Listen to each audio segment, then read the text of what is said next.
Bem-vindos à aula de potencial de membrana ou potencial de repouso.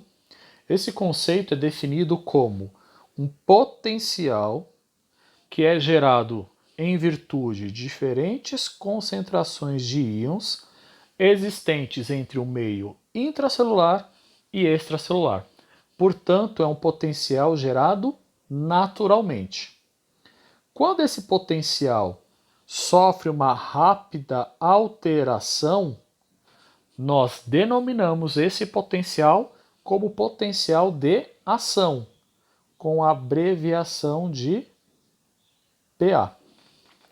Por que essa rápida alteração ocorre? Então, a permeabilidade da membrana ela se altera. Com isso, vai haver uma movimentação entre os íons nos meios intra e extracelular, pois a célula vai se tornar mais permeável a esses íons. Que íons são esses? Podem ser o potássio, o cloro e o sódio, como alguns exemplos.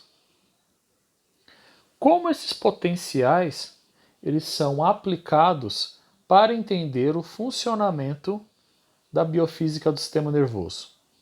Inicialmente, nós temos que entender que o sistema nervoso é formado pelo ator principal, que é o neurônio. Esse neurônio possui um núcleo, possui dendritos e possui um axônio, que se ramifica ao final em terminais axonais. Nesse axônio, ele possui células isolantes, que são chamadas de células de Schwann, que, consequentemente, são formados por um material chamado baía de mielina. Entre uma célula de Schwann e outra, existe um nodo, que é chamado de Ranvier. Então, o axônio possui células de Schwann, que são células isolantes, e entre uma célula isolante e outra, nós temos o nodo de Ranvier, que é um meio condutor. Então, o que vai acontecer para que esse neurônio passe a informação para uma outra célula? Então, nesse neurônio vai gerar um potencial de ação. Só que esse potencial de ação ele vai ser transmitido entre um nódulo de Ranvier e outro. Então ele vai provocar saltos. Então esse potencial ele é saltatório. Por que esse salto é importante? Porque permite que a conexão seja mais rápida. E também, em cada nodo de Ranvier, ele vai ter um reforço, fazendo com que o potencial de ação não perca valor durante a sua passada pelo axônio. Como a biofísica do sistema nervoso vai funcionar em relação aos potenciais? Então, nós dividimos em 5 etapas. Primeira etapa é o repouso, a segunda é a despolarização, a terceira a repolarização, a quarta é a ação da bomba de sódio e potássio e a última a hiperpolarização. Quando eu coloco todas essas etapas juntas, eu gero um gráfico que tem esse perfil, que é um gráfico característico da biofísica do sistema nervoso. E nós vamos estudá-los agora por etapas. Na primeira etapa, que é o repouso, a concentração de potássio ela é maior no meio intracelular e a concentração de sódio ela é menor no meio intracelular.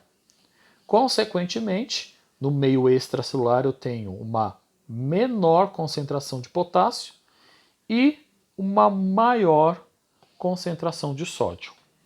Isso aí caracteriza a etapa do repouso na biofísica do sistema nervoso.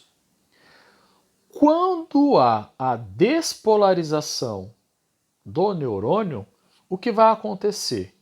Os canais rápidos de sódio vão se abrir e, consequentemente, vão gerar um potencial de ação. Esse potencial de ação é que vai causar a despolarização. Então, essa etapa é caracterizada pela geração de um PA, que foi ocasionado pela abertura dos canais rápidos de sódio. Como isso acontece no axônio? Então, vocês podem observar aqui, esses são os canais rápidos de sódio. Então, eles vão se abrir, gerando um PA. Então, o sódio ele vai adentrar ao axônio. Esse sódio vai percorrer o axônio e quando chegar no nodo de Ranvier, ele vai provocar a abertura dos canais rápidos de sódio, gerando um PA. Então vai entrar mais sódio, vai reforçar esse potencial de ação e esse sódio vai ser transportado para o próximo nódulo de Ranvier. Isso vai acontecer em todos os nódulos de Ranvier até chegar nos terminais axionais. Então, isso vai acontecendo repetidas vezes. Isso é o que ocorre a despolarização. Só que, depois que esses canais rápidos foram abertos, eles precisam fechar num dado momento. E aí vai começar a etapa da repolarização. Então, esses canais rápidos de sódio vão se fechar e automaticamente os canais lentos de potássio vão se abrir, provocando a repolarização. Como há uma quantidade muito grande de sódio no meio intracelular, a bomba de sódio e potássio ela é ativada. Então, o sódio que está no meio intracelular ele é jogado para o meio extra e automaticamente o potássio que está no meio extra é jogado para o meio intra. A bomba vai fazer isso até que o potencial de repouso seja estabelecido, mas quando ele chega próximo desse valor, a célula entende que não precisa mais fazer o bombeamento desses dois íons, desativa a bomba de sódio e potássio, mas como os canais lentos de potássio não se fecharam totalmente, ele vai provocar uma outra etapa, que é a minha hiperpolarização. Então, a etapa da hiperpolarização, ela é ocasionada pelo não fechamento total dos canais lentos de potássio. Quando está acontecendo esse processo no neurônio, nós definimos toda essa etapa como período refratário. Ou seja, o neurônio ele vai passar por todas essas etapas até voltar para a posição inicial, ou seja, na posição de repouso, para iniciar um segundo ciclo. Caso haja um potencial de ação no meio desse ciclo, ele não vai afetar o neurônio. O neurônio só é afetado quando ele volta para a posição inicial, ou seja, para a posição de repouso. Aí ele começa um segundo ciclo. Agora, quando esses canais rápidos de sódio se abrirem, alguns anestésicos locais podem bloqueá-lo. Então, ele não vai dar continuidade no processo da biofísica do sistema nervoso.